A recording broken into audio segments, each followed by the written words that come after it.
Well, tonight here on NBC2, we're talking about breast cancer. October's Breast Cancer Awareness Month, and we're giving you an opportunity to get your questions answered. We've got a studio of experts next door. The number to call is 410-481-2222 as we partner with professionals from the MedStar Health Cancer Network to take your questions. Right now, in the studio with us, Dr. David Perry, the Chief of Radiation Oncology at MedStar Franklin Square Medical Center.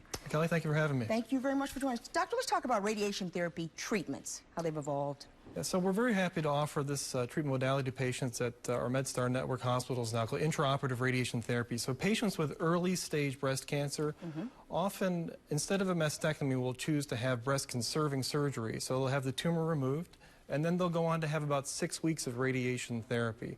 With intraoperative radiation therapy, or IORT, we're able to condense that treatment down to a single treatment. So the patient, while they're having the surgery, while they're under anesthesia, the tumor is removed, we take a device, looks like this device, insert it into the tumor cavity itself. The radiation therapy is delivered with this device, and it's a single treatment, takes about 10 minutes. The surgeon then closes the incision, the patient wakes up from anesthesia, and they wake up having their surgery and the radiation therapy in one treatment. So instead of those 6 weeks of treatment, they have it all at the time of surgery. So what is radiosurgery then? Well, radiosurgery, this is really the cutting edge of treatment in radiation therapy for cancer care.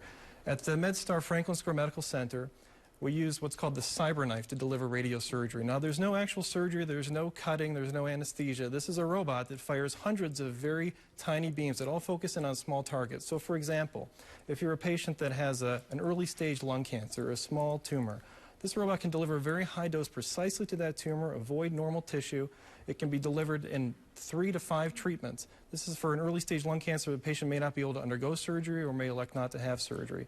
Another option would be for prostate cancer. Typically with prostate cancer, a patient would undergo 2 months of daily radiation treatment to treat their prostate cancer. Well, with the CyberKnife, because of the increased precision of the treatment, we're able to condense that treatment down to a 5-day course of radiation therapy. And it has to take a lot out of the scariness and for people undergoing the treatment. Oh, exactly. Yeah. The patients are very concerned undergoing cancer treatment. To have a treatment that's painless, that doesn't require anesthesia, that can be done as an outpatient, really puts patients at ease and makes the whole course easier for them. All right, Dr. Perry, thanks for joining us. Thank you for having me. We're going to be taking your calls next door. The number is 410-481-2222. Get all your questions about breast cancer health answered until 6 o'clock tonight.